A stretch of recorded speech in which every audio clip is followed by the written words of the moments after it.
Bonjour, bienvenue à Janie D. J'espère que vous allez bien. Alors, aujourd'hui, on fait un épisode télé-réalité parce que ça fait quoi là?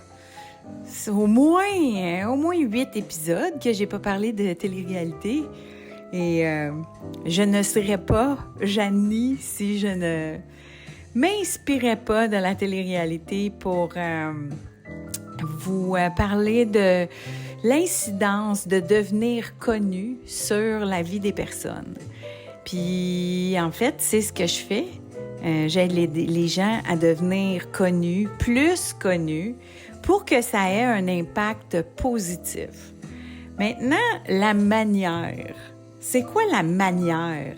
Bien, c'est jamais la même, dépendamment de l'humain que j'ai en face de moi. Et vous allez voir, s'il y avait juste une stratégie qui fonctionnait, ça fonctionnerait pour tout le monde. Puis les téléréalités, c'est un exemple parfait. C'est que ça fonctionne pour certaines personnes. Il y a certaines personnes qui en font un tremplin pour arriver à que ce soit grossir leur entreprise, démarrer une carrière comme dans les communications, augmenter le nombre de followers sur les différents réseaux sociaux pour être en mesure de devenir influenceur, c'est-à-dire parler de produits, puis faire de la publicité dans le cadre d'un contenu, puis être rémunéré pour ça. Donc, il y a plusieurs façons de monétiser un passage en télé-réalité, où ça peut être comme Madame Henkel, qui est devenue comme une icône après Les Dragons, qui est une télé-réalité. Puis tous les dragons sont devenus connus. François Lambert étant un de ceux qui a le plus de son côté, là, je dirais. Moi, je pense parce qu'il aime vraiment les coms, là. Il avait fait un souper presque parfait avant, là. Il aime ça, la TV, là. Il aime ça, les caméras. Donc, mais il s'en sert bien, puis il persiste et signe. Ça fait des années qu'il le fait. Madame Henkel, même chose.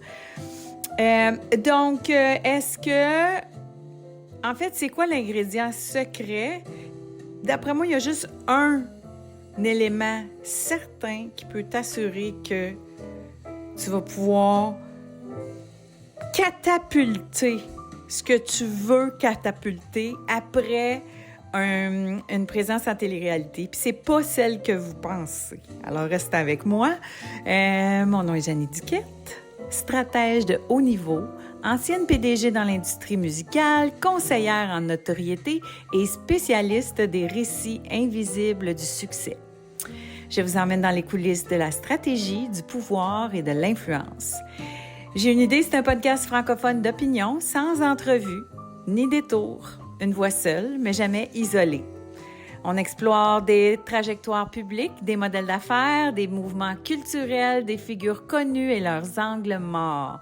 Taylor Swift, Goop, les séries Netflix, les grandes marques, les femmes en politique, la télé-réalité, tout y passe. Mais toujours à travers un regard expert, stratégique et narratif. Ça finit juste quand la musique finit, alors c'est parfait. J'en avais encore un petit bout, mais vous êtes habitués, je vous en dévoile. Vous me laissez m'optimiser d'épisode en épisode. Merci.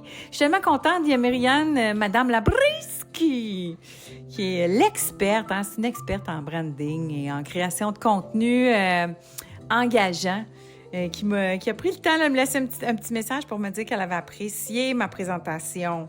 Parce que oui, elle maîtrise très bien l'art de se présenter. Donc, merci. Alors, je vais continuer. Hein, cette optimisation-là est acceptée.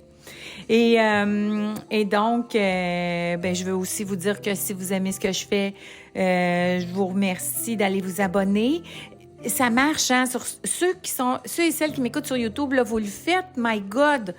Je suis très, très, très contente. J'ai plus d'abonnés. Tu sais, ça augmente un peu. YouTube, c'est pas un endroit que je maîtrisais bien avant de commencer de faire le podcast, mais c'est critique. À partir du moment où je vais avoir 1000 abonnés, c'est là que je vais commencer à pouvoir monétiser mon canal YouTube. Donc, J'aimerais bien ça, si vous m'aidiez à me rendre à 1000. Là, on est à 400 à peu près. Alors, parce que je sais que ce podcast-ci, donc, qui est un podcast audio, est écouté souvent beaucoup plus là, en audio que sur YouTube. Alors, voilà. Donc, aujourd'hui, on va parler de la saison. En ce moment, j'écoute Les Traites. J'ai écouté la saison de Big Brother Célébrité qui s'est terminée. Ensuite, j'ai écouté juste avant la saison des Traitors aux États-Unis cette année, là. C'était incroyable, là. C'était bon, là. C'était bon, dedans bon, dedans bon. Puis je dois dire que je trouve ça très bon aussi, la version québécoise. Puis si vous l'avez pas vu, la version canadienne avec Trana Wintour, j'ai tellement aimé ça. J'ai tellement aimé ça. Parce que j'aime Trana. Puis Trana était tellement iconique dans son rôle. Puis pourquoi elle était si iconique? Puis elle a même été nominée dans un prix international de télé-réalité pour sa performance à Traitors Canada. Puis je vais en reparler à la fin. Là, je me prends une note parce que je ne vais pas vous vendre le punch tout de suite, mais elle répond à ce critère-là qui fait que tu es capable de catapulter ta présence à une télé-réalité. Alors, qu'est-ce que c'est ce fameux ingrédient qui va faire que tu vas être capable de monétiser ou d'amplifier ta présence à une télé-réalité? La seule garantie, c'est quand tu es le vilain du show, quand tu es le méchant. Quand t'es le méchant, là, tout le monde se souvient des méchants dans les téléréalités. Tout le monde se souvient de ceux qui n'ont pas aimé. Tout le monde se souvient de ceux qui ont provoqué des réactions, ceux qui ont fait qu'on a eu le goût de se plaindre, d'aller sur notre clavier, puis de chialer contre A, puis B, puis C. C'est que... Et là, ça vient confirmer quelque chose qu'on connaît en numérique puis en viral, c'est que c'est pas le nombre d'abonnés qui compte quand tu veux voir si quelqu'un a la capacité de monétiser sa présence en ligne, c'est l'engagement. Puis il n'y a rien qui crée le plus d'engagement que quelqu'un qui polarise. Donc, quelqu'un qui vient te chercher parce que ABC. Alors, et là, donc, quand on est là, un vilain, Survivor a commencé avec un bang, là, aux États-Unis, a commencé avec Richard Hatch, qui était le vilain de la série. Et Richard Hatch, tout le monde se souvient de son nom, tout le monde se souvient de lui, pas juste parce qu'il était dans la première saison, mais parce que c'était quoi un vilain assumé? C'est ça la différence entre ceux qui réussissent ou pas, c'est l'aspect self-aware. C'est l'aspect « je m'assume », je suis croche et je m'assume. Les gens, quand ils détestent les vilains, là, ils détestent pas les vilains à cause de leurs défauts. Ils vont souvent détester les vilains parce que le vilain en question, dans la série, il nie qu'il est un vilain. Il dit qu'il est parfait. Puis là, c'est comme « non ». T'es pas parfait. Fait que là, la personne se choque, puis elle dit, coudonc, il est pas au courant. Puis ces personnages-là, les gens qui sont allés faire des téléréalités puis qui étaient pas au courant de leur, on appelle ça de leur shadow, de leur ombre, qui sont pas au courant de leur propre ombre, qui sont pas au courant de leurs propres défauts, puis qui vont aller dans une téléréalité, puis que là, les gens dans la télé-réalité, mais aussi quand ils vont sortir de la télé-réalité, ils vont dire « t'étais de même, t'étais de même, t'étais de même ». Puis là, ils vont dire « non, c'est pas moi, non, c'est le montage, non, c'est ci ». Ces gens-là, c'est garanti qu'ils vont continuer d'être pas aimés et ils vont avoir de la misère. Okay? Parce que là, vous allez me dire « Janie, comment tu dis que c'est la seule façon d'avoir... de réussir son passage, disons, à une télé-réalité, c'est si on est un vilain ». Parce que tu vas avoir un paquet de critiques et de courriers sur le web, etc. Mais regardez bien, là, il y en a beaucoup plus quand la personne est pas self-aware.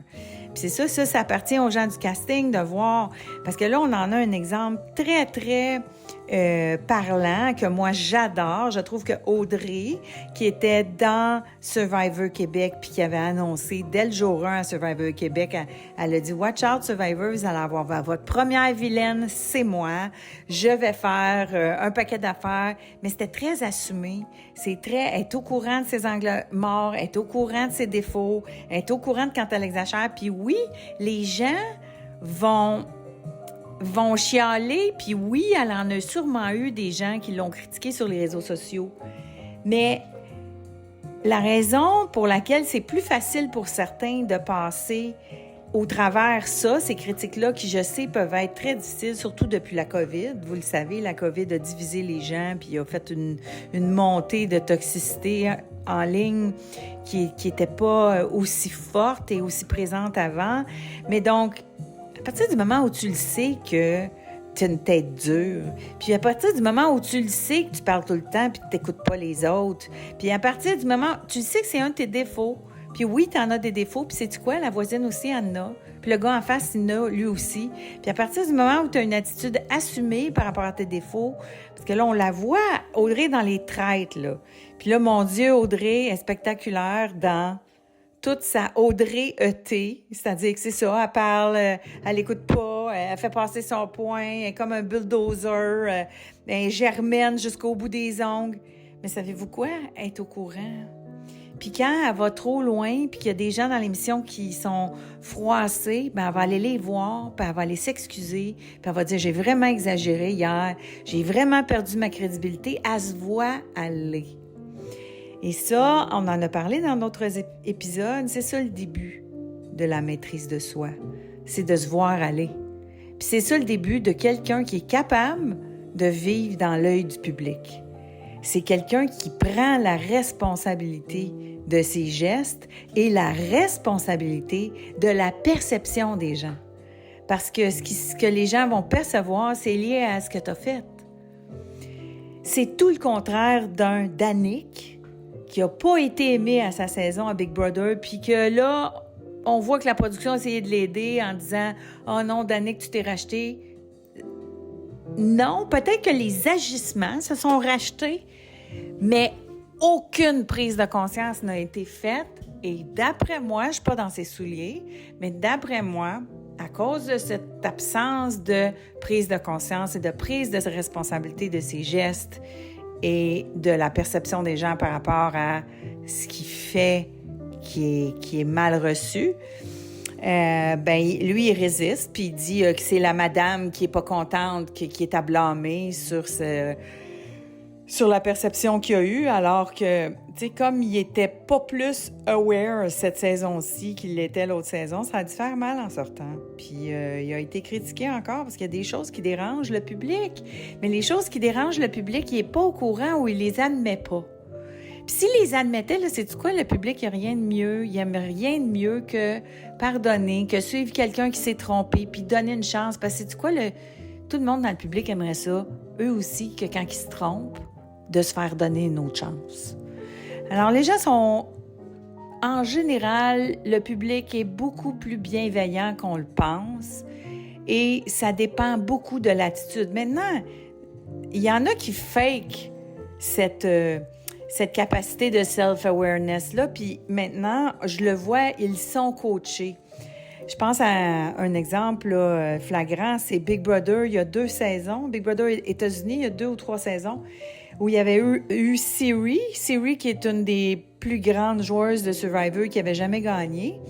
Ils l'ont fait rentrer dans Big Brother avec son fils, mais sans dire aux autres que son fils était là, un peu comme ils ont fait dans les trades cette année avec 2 participants, pour surprendre les gens. Et le fils en question, il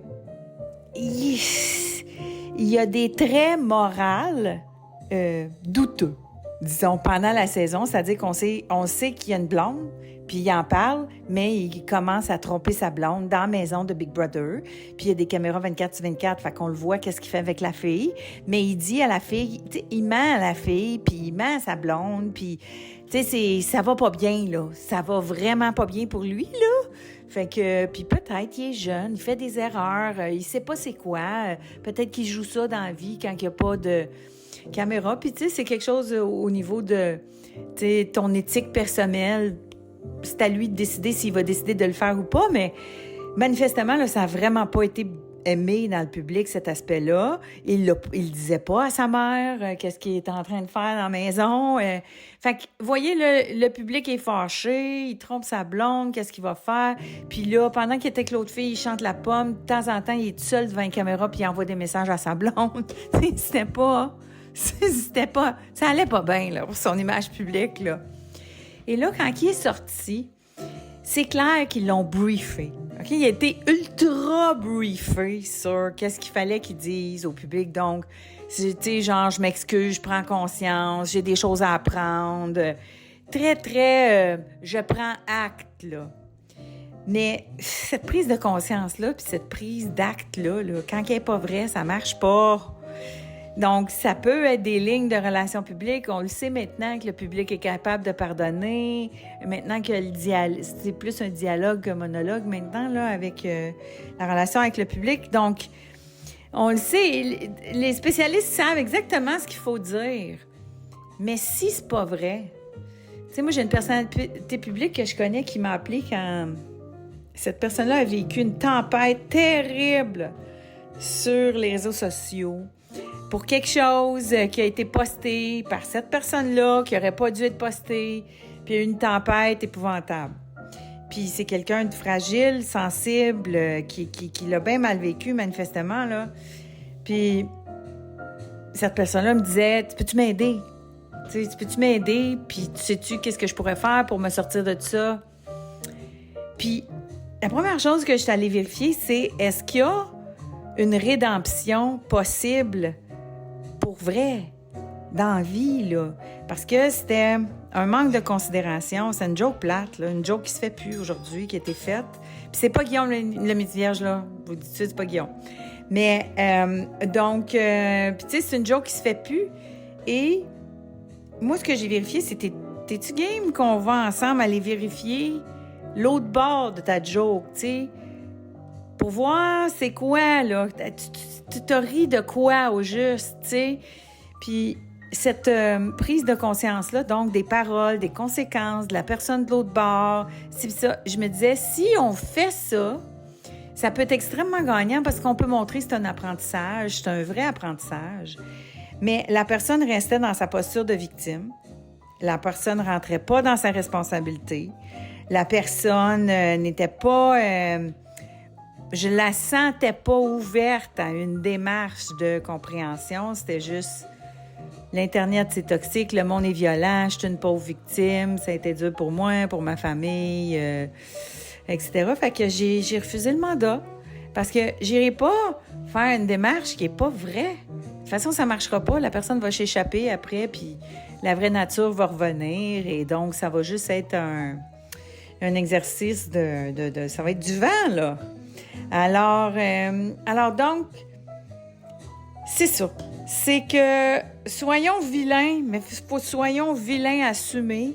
Et si une personne est une vilaine assumée, donc quelqu'un qui a des défauts, qui est game de les montrer, qui est game de les assumer, qui est game de pas jouer le jeu devant la télé, d'être toujours parfait, parce que sa grand-mère regarde à la TV, d'être juste naturel puis poche quand c'est le temps, mais c'est ces gens-là que les gens aiment le plus dans la télé-réalité. Mais c'est que il y a énormément de gens qui connaissent pas leur zone d'ombre puis qui sont pas prêts à aller les connaître non plus. Et ça, je l'ai fait en début d'année, j'ai fait un exercice de zone d'ombre à un groupe qui n'était pas nécessairement... En tout cas, je pensais que c'était un groupe qui était prêt à le faire, mais ouf, ça a été difficile.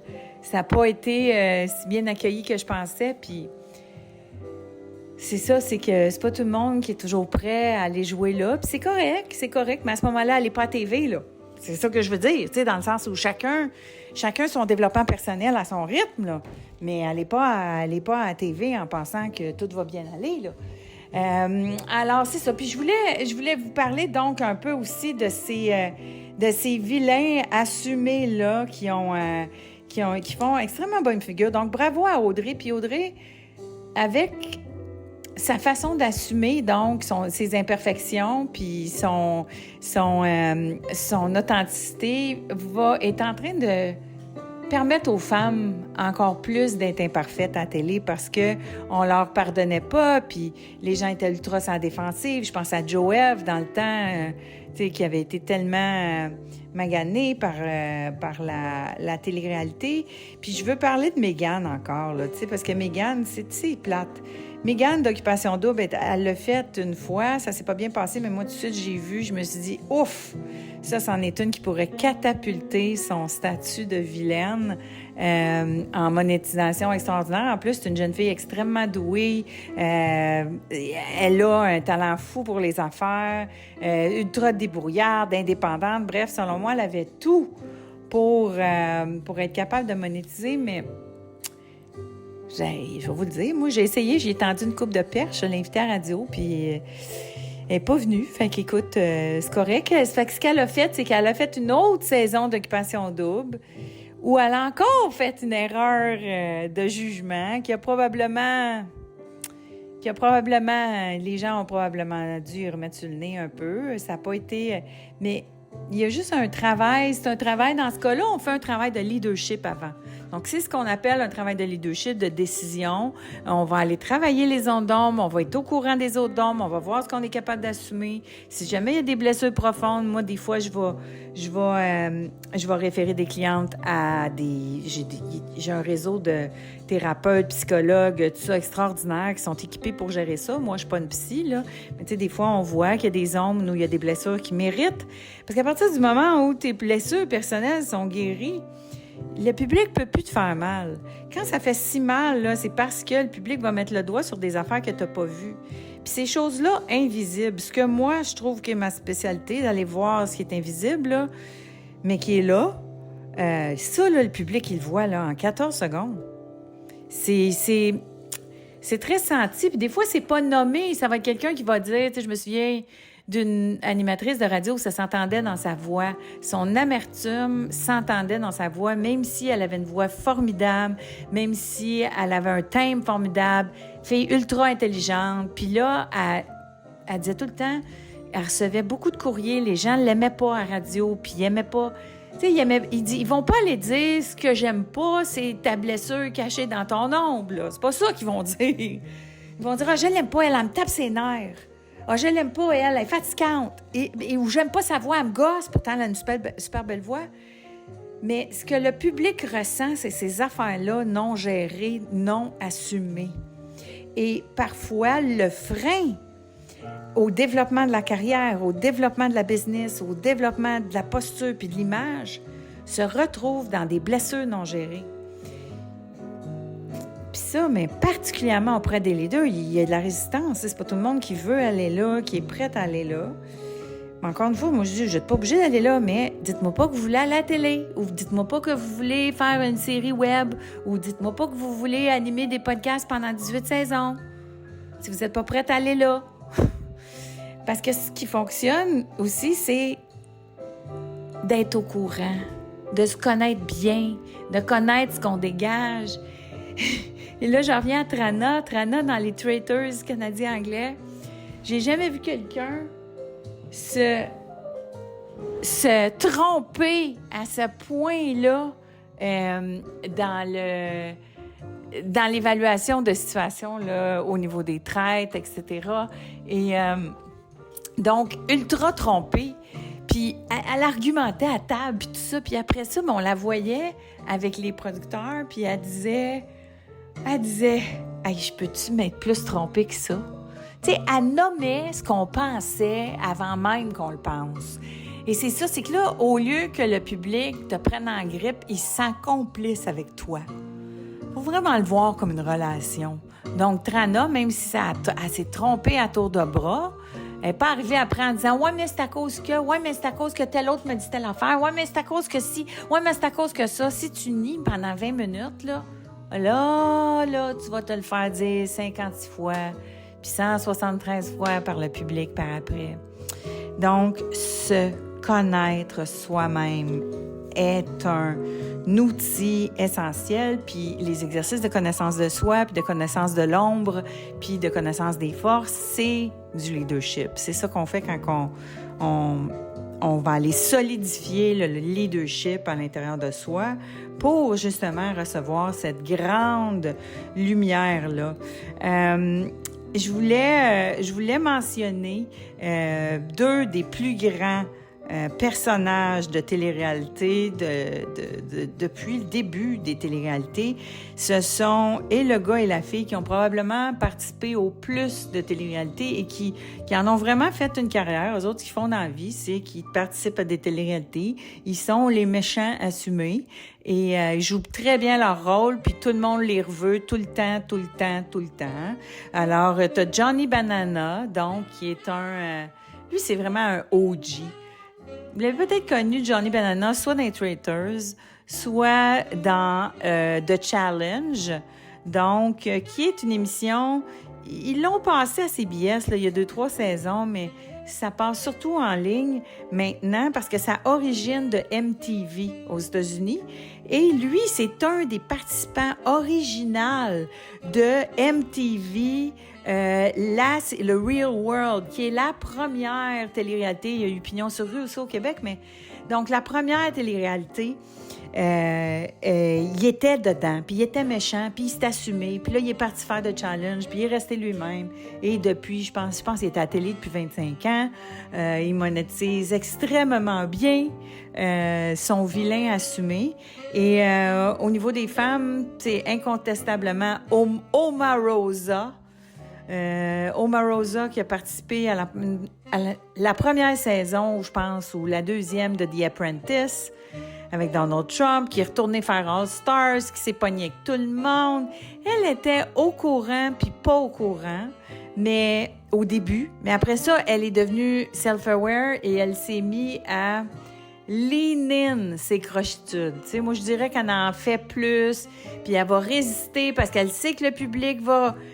C'est que là, c'est rendu, la game est encore plus haute, là, parce que là, elle va résister à démontrer qu'elle est au courant, qu'elle vient de faire quelque chose de pas correct. Elle va dire non, je ne l'ai pas fait parce qu'elle sait que ça fait réagir le public. Tu sais, là, on est rendu un step plus loin. Ça, c'est des expérimentés de la télé-réalité. Donc, elle va aller un peu grossir ses réactions, faire un peu plus de résistance pour faire réagir le public, puis pour garder son statut d'une des femmes les plus iconiques de la télé-réalité. Donc, elle a fait The House of Villains aussi, ça c'est sur Amazon Prime. Elle est allée travailler pour vrai avec Donald Trump. Elle a fait Big Brother célébrité aux États-Unis. Écoute, elle en a sûrement fait plusieurs autres, là, je les ai pas toutes vues. Donc, parce que c'est pas tout qui est diffusé là, sur les canaux que j'ai, mais fait que, dans leur cas, pour faire une longue carrière, donc, faut être vilain, faut être au courant. Il y a d'autres cas aussi où les vilains sont pas au courant, puis ils vont aller vouloir apprendre ce qu'ils ont à apprendre sur eux-mêmes pour devenir vraiment une meilleure version d'eux-mêmes et qui vont vivre une transformation de vilain à gentil et garder ainsi le public qui va finir par les aimer. Parce que ça, le underdog ou la personne que t'aimes pas, que tu finis par... Tu sais, le méchant au début du film qui finit puis qui est fin à la fin, là, ben, on aime ça. On aime ça, cette histoire-là. Alors ça aussi, c'est une histoire que le public embarque. Puis au Québec, on a les deux plus grands exemples de ça. On a Marie-Pierre Morin, qui était une vilaine dans Occupation Double, qui est devenue, qui a retrouvé son rôle de vilaine, qui est revenu, puis en tout cas, mais qui a une grande carrière publique. Et Mathieu Baron, qui s'était pas fort dans sa première saison de Big Brother, mais qui en a fait, parce qu'il est revenu à sa deuxième saison, ça allait déjà mieux, puis après ça, il a travaillé fort pour devenir acteur, puis les gens ont aimé ça, voir ce dévouement-là envers soi-même, donc ça a été très bien accepté et par le public et par les principaux protagonistes. Donc, donc la piste, là, si vous faites de la télé-réalité, là, si vous prévoyez faker devant la caméra, faites-le donc pas. Ceci dit, faites pas ça si vous n'êtes pas prêt ou si vous n'êtes pas au courant de votre crochitude. Puis là, on commence à voir quelque chose. En tout cas, je le vois à Survivor US en ce moment. Puis il y a beaucoup de chiolage d'ailleurs là-dessus sur les réseaux sociaux de par le public. Et je le vois aussi dans Survivor Québec parce que quand les bibles changent ou les façons de faire changent sur le format, ben ça a probablement été envoyé à Montréal, mais on le voit, là, la saison de Survivor en ce moment, puis les participants sont lisses. C'est qu'il n'y a pas beaucoup... il manque de quoi? Tu sais, là, le monde se plaint de... Coudon, il manque des affaires dans l'histoire. Coudon, il y a des trous. Comment c'est qu'on comprend pas? Puis là, ils se disent, pourquoi qu'ils nous cachent des affaires? Et c'est pas juste le public qui dit ça, c'est des anciens participants. Donc, il y a des anciens participants de Survivor qui vont dire, ben là, c'est quoi cette affaire-là? Il me semble qu'il manquait un bout. Puis pourquoi elle, on l'a pas vue? Puis là, soudainement, on la voit. Puis là, pourquoi lui, il dit que ça s'est passé, mais on l'a jamais vu à l'écran? C'est que là, il arrive les enjeux de santé mentale, la prise de conscience de le profond impact que peut avoir quelqu'un qui est un vilain à une télé-réalité, mais qui connaît pas ses zones d'ombre, puis qui se les fait dire par 10 millions de personnes en sortant de là, puis qui reçoit une déferlante de courriers haineux, pas toujours équilibrés. Fait qu'ils se disent, voyons, on peut pas laisser les gens là-dedans. Fait que ce qu'ils vont faire, c'est que là, ce qu'on ressent, c'est qu'ils commencent à censurer les bouts où les participants paraissent pas bien. Donc, moi, ce que je soupçonne, c'est que celle dans Survivor, là, ils disent que Star, on l'a pas vu, là. Puis que comment ça se fait qu'on l'a presque pas vu, puis j'ai l'impression que c'est parce que ce qu'on avait à voir, c'était pas super pour la fille. Puis qu'on voulait la préserver. Parce qu'on est plus conscient, là, même la prod. Parce que la prod les laissait un peu aller après. Moi, ce que j'ai le goût de leur dire, c'est gardez-les, mais entourez-les après. Je le dis à chaque fois, appelez-moi, je vais vous aider à faire cette transition-là avec... il faut les entourer, les gens qui ont cette espèce de popularité soudaine. Moi, je l'ai vécu avec chacun de nos artistes, sont devenus des grosses vedettes tout d'un coup, puis on a vécu ça, là, cette espèce de transposition-là, de non seulement de posture, mais de vie, puis de mode de vie, puis tout ce qui vient avec, puis c'est pas tout le monde qui réagit de la même façon à ça. Fait qu'il y a moyen d'entourer les gens face à ça, face à cette montée en popularité, que ce soit sur le web ou à l'extérieur du web ou les deux. Donc, ils les entourent pas bien. Mais là, ce qu'ils font à la place, c'est qu'ils vont cacher les mauvais bouts. Sauf que là, c'est un peu... je trouve ça... Il y a beaucoup de monde qui disent que c'est plate, Survivor, cette saison-ci. Moi, je trouve ça quand même bon. Je vous parle de la version US. Je trouve quand même ça bon, mais je trouve que ça paraît qu'il manque des bouts. Mais moi, je soupçonne, c'est ça, qu'il ne manque pas les bouts où les gens paraissent moins bien. Ensuite de ça, sauf que là, ce qui arrive, c'est que c'est ça. C'est que là, il y en a un, je l'aime pas, là. Je sais pas si vous l'écoutez, là. Il y a un personnage, David, là. Là, il s'est fait sortir, puis là, il arrête pas de dire... oh, mais là, vous avez pas montré que Joe, il est pas fin, puis que tel autre est pas fin, puis tout ça. Puis moi, j'ai le goût de dire, tiens, moi, j'ai plus l'impression que c'est tes bouts à toi qu'on n'a pas vus. Parce que là, vous avez caché telle affaire, puis telle affaire. Ouais, mais c'est parce que t'as une blonde, puis t'étais un peu trop avec l'autre fille aussi. Fait que là, ils l'ont pas montré, ça. Hein? Fait que il y a des commentaires de gens qui ont dit, ben là, comment ça? Eux autres, c'était quasiment un couple, puis comment ça se fait qu'ils lui ont pas montré ça à TV? Ben là, c'est parce que le gars, il a dit à un moment donné à la caméra qu'il y avait une blonde puis tout. Il l'a peut-être pas dit aux gens là-bas, mais... Fait que, tu sais, on dirait qu'au niveau de la production, on commençait à protéger les gens comme ça, mais ça fait un narratif parfois un peu lisse. Et ce que je trouve en ce moment, là, Survivor Québec, des fois, là, je me rends compte que je manque des bouts, des longs bouts. J'écoute pas, là, je suis obligée de reculer. Je pars des longs bouts parce que il y a des longueurs. Je trouve que les premières saisons, le Québec s'était démarqué parce que on parlait un peu plus des personnages, de leur background, de leur vie. On n'était pas juste dans le game. Sauf que oui, ça, je vous l'ai déjà expliqué. Je pense que c'est un choix voulu de la part de ces compagnies de production-là pour ne pas vulnérabiliser les participants. Parce que plus tu parles de ta vie, plus tu te rends vulnérable à être jugé par le public. Donc, si tu parles juste de stratégie, au moins les gens vont critiquer le joueur et pas l'humain. Sauf que là, si c'est juste la stratégie à 5 épisodes par semaine, à un moment donné, je trouve ça très redondant. Et tout le monde est lisse. Il n'y a pas vraiment de méchant ni de gentil. C'est comme... Fait que je m'ennuie un peu. Puis c'est peut-être pas la faute de la prod du Québec, comme je vous dis. C'est peut-être aux États-Unis, ils ont changé les règles. Au niveau de la production, ils vont dire ça. Vous parlez pas de ça, vous parlez pas de ça. Vous parlez... Il y a un book à suivre, eux autres, là, dans ce qu'ils ont à faire et à produire. Fait que c'est ça. Donc, on fait attention aux participants. Mais comme nous, comme public, on va dire la même chose que les humoristes disent des fois. On peut plus rien dire. C'est parce qu'on aimait ça de voir le monde croche. Parce que veut pas, on s'attache au monde croche. Parce que nous autres, on a des défauts. Puis si on est capable d'aimer quelqu'un qui a des défauts à la télé, là, ben c'est nous-mêmes qu'on aime un peu plus au travers de ça. C'est ce que j'avais le goût de vous dire en cette semaine du 58e épisode de J'ai une idée. Merci beaucoup d'avoir été avec moi. Encore une fois, allez vous abonner, partagez le podcast si vous l'aimez, si vous connaissez des gens que j'ai nommés aujourd'hui, Audrey, Mégane, des gens qui sont dans Survivor, Big Brother, moi, Danick, pas sûr. Vous n'êtes pas obligé d'y envoyer. Je le sais pas. Mais non. Ceci dit, moi aussi, j'aime ça changer d'idée sur quelqu'un. Puis c'est un gars super intelligent, là. Mais ceci dit, la personne que je vois à TV, moyen.